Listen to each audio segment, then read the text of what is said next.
Our guest speaker tonight is here to practice his upcoming Area 41 contest speech. So, up next is Bradley Hurst, On the Shoulder of Giants. On the Shoulders of Giants, Bradley Hurst.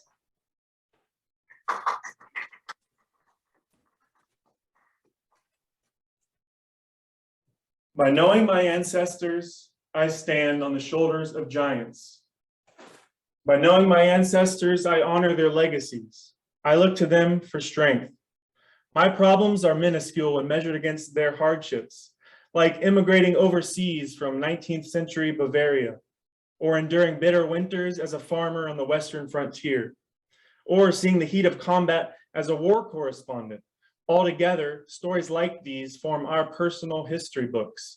They reflect onto the broader histories of the time, giving us a human connection to abstract events.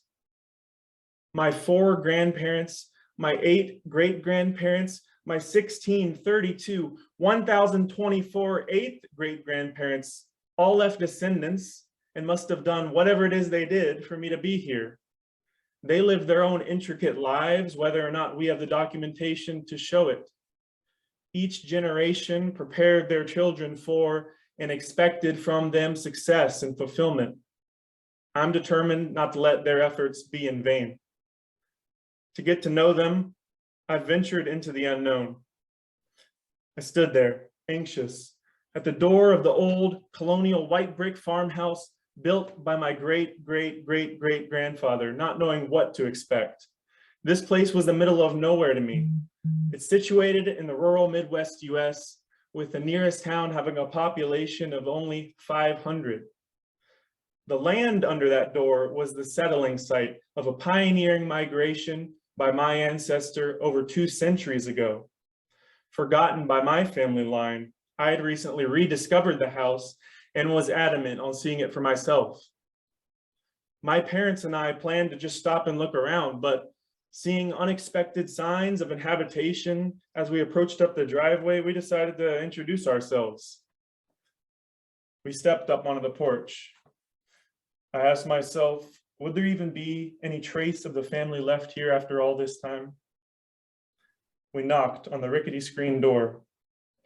The homeowner came into sight, presenting a cautious scowl to the strangers before him. We made skeptical greetings. I said, wait, your surname sounds familiar. We found in front of us a distant cousin, another direct descendant of the man whose hands had erected those walls. He dug up facts and photos about our common forebear and the house he built that never could have been found in a published text, bringing that honorable man to the cusp of familiarity. We reminisced on the generations in between, those that started tightly knit, down to those that fell out to anonymity. I was relieved, knowing now that this family heirloom withstood the tests of time and estrangement. I saw the chronology of events from both ends. At one end was me, and at the other 2 of my giants, the parents of the man who built that house. The story of their pilgrimage was preserved in local history. They set off from the East Coast with a brother and their few worldly possessions packed onto a horse. Midway, they worked on the railroad to accumulate money.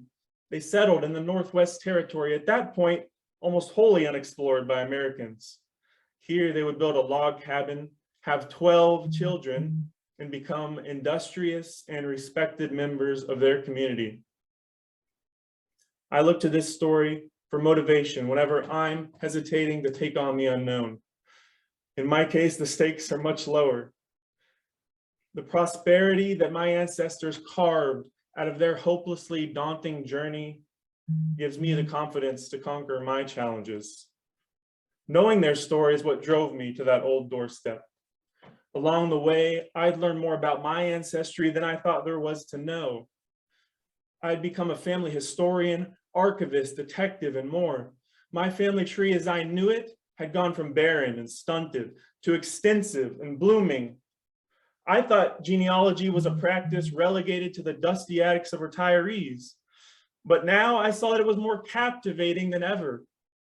And now is the perfect time to start. It's accessible, it's modern, and it's collaborative. Online services have collected and indexed myriad document databases. Researchers find their trees to be connected and excitedly share details about their ancestors. Widespread DNA testing can illuminate connections where records are lacking and put to rest much speculated family rumors. All these together accelerate genealogical progression. What once required far-reaching trips to remote repositories and countless hours poring over papers can now be solved with an instantaneous search. This speed can be dangerous, though. We might overlook details and propagate false pedigrees.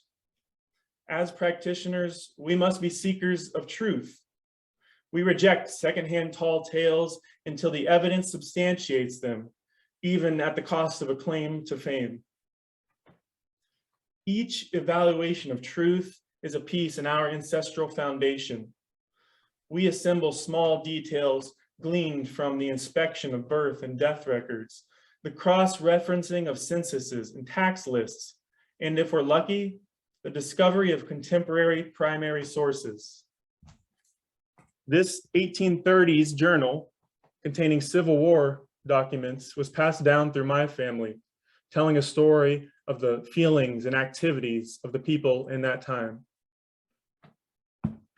Details like these form blocks which fit into the larger foundation, revealing our giants beneath. We decide whether to investigate lines of direct descent or distant living cousins, or all the people associated with a place and time. Once the genealogical bug has bitten you, you'll want to keep that structure growing. Let's restore the stories of our forefathers. And let's answer the question, where do I come from? Even despite biological relation, we can find belonging in the generational chain by learning about family. That chain inevitably passes down to us, habits, possessions, and names. We can flesh out that chain with stories which serve to amaze, motivate, and inspire us. Genealogy gives us a tool to know our ancestors and their stories. And by knowing our ancestors, we stand on the shoulders of giants.